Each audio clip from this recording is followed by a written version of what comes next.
Hello বন্ধুরা, আসসালামু আলাইকুম।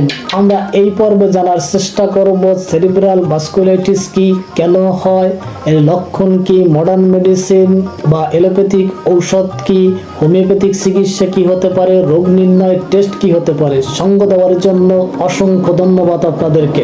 সেরিব্রাল ভাস্কুলাইটিস হলো মস্তিষ্ক ও মেরুদণ্ডের রক্তনালীতে সৃষ্ট এক ধরনের বিরল প্রদাহ, যা রক্তনালীগুলোকে সরু বা বন্ধ করে দেয় অথবা ক্ষতিগ্রস্ত করে হয়। এটি মস্তিষ্কের রক্ত প্রবাহে বাধা সৃষ্টি করে।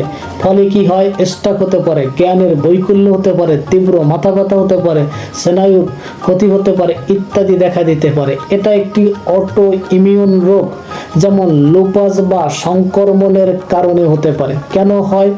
এটি মূলত অটো ইমিউন রোগ, যেখানে শরীরের রোগ প্রতিরোধ ক্ষমতা বা ব্যবস্থা ভুলবশত মস্তিষ্কের রক্তনালীগুলোকে আক্রমণ করে বসে এবং প্রদাহের সৃষ্টি করে। এর সুনির্দিষ্ট কারণ আজও জানা নাই, তবে এটি সংক্রমণ যেমন ভেরিসেলা জোস্টাস বা অন্য অটো ইমিউন রোগ, লুপাস বা আর্থ্রাইটিস, ক্যান্সার বা কোনো কিছু নির্দিষ্ট ঔষধের প্রভাবেও হতে পারে। চিকিৎসক এটাকে দুই ভাগে ভাগ করা হয়েছে: প্রাথমিক কারণ এবং গৌণ কারণ। প্রাথমিক কারণের মধ্যে যখন ভাস্কুলাইটিস শুধু মস্তিষ্কের রক্তনালীকে প্রভাবিত করে, তখন নির্দিষ্ট কোনো কারণ খুঁজে পাওয়া যায় না। গৌণ কারণের মধ্যে অটো ইমিউন রোগ, ব্যাকটেরিয়া, ভাইরাস, মাদকদ্রব্য, এইচআইভি, হেপাটাইটিস বি-সি ইত্যাদি। লক্ষণ কি? সেরিব্রাল ভাস্কুলাইটিসের প্রধান লক্ষণসমূহের মধ্যে তীব্র মাথা ব্যথা, স্নায়বিক দুর্বলতা, মানসিক বিভ্রান্তি, স্মৃতিশক্তির হ্রাস বা কমে যাওয়া, দৃষ্টির সমস্যা, খিঁচুনি, স্ট্রোকের মতো লক্ষণ দেখা যায়। জ্বর, অনিচ্ছাকৃত ওজন হ্রাস, প্রচণ্ড ক্লান্তি, কথা জড়িয়ে যাওয়ার মতো লক্ষণও দেখা যায়।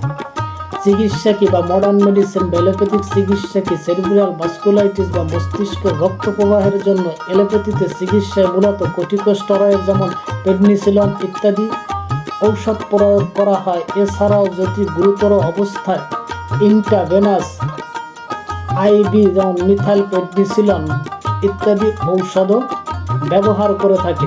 হোমিওপ্যাথিক চিকিৎসা, যেহেতু এটি একটি জরুরি অবস্থা, খুব তাড়াতাড়ি একজন বিশেষজ্ঞ বা হাসপাতালে পাঠানো অতীব জরুরি। তাই আপনার রোগীর এরকম যদি সমস্যা হয়, বসে না থাকে, একজন বিজ্ঞ বা মডার্ন মেডিসিনের কাছে আপনি শরণাপন্ন হন অথবা হাসপাতালে নিয়ে যাওয়ার চেষ্টা করেন। যদি কোনো কারণে আপনার রোগীর যেতে দেরি হয়, তবে আপনি হোমিওপ্যাথিক লক্ষণ সমষ্টি অনুযায়ী কিছু ওষুধ প্রয়োগ করতে পারেন। তার মধ্যে আর্নিকা হবে আপনার কাছে সর্বশ্রেষ্ঠ ঔষধ। এছাড়া আর্সেনিক, বেলেডোনা, ফসফরাস ইত্যাদি ঔষধ হতে পারে।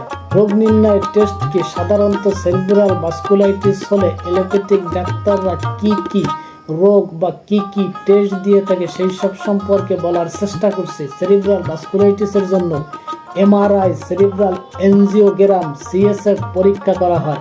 তাছাড়া রক্তের প্রদাহের মাত্রা পরীক্ষা করার জন্য ইএসআর, সিআরপি, অটো ইমিউন রোগ নির্ণয় করার জন্য এএনসিআর এর মতো পরীক্ষা দিয়ে থাকে। কখনো কখনো বায়োপসিও করে থাকে। সো বন্ধুরা, আমরা সংক্ষিপ্তভাবে হলো সেরিব্রাল ভাস্কুলাইটিস সম্পর্কে একটি ধারণা দেওয়ার চেষ্টা করেছি। আশা করি এই রোগটি সম্পর্কে মোটামুটি ধারণা পেয়েছেন। সো আজকের এ পর্যন্ত। আগামী কোনো ভিডিওতে আপনাদের সাথে আবার দেখা হবে। সে পর্যন্ত ভালো থাকুন, সুস্থ থাকুন। আসসালামু আলাইকুম রহমতুল্লাহ।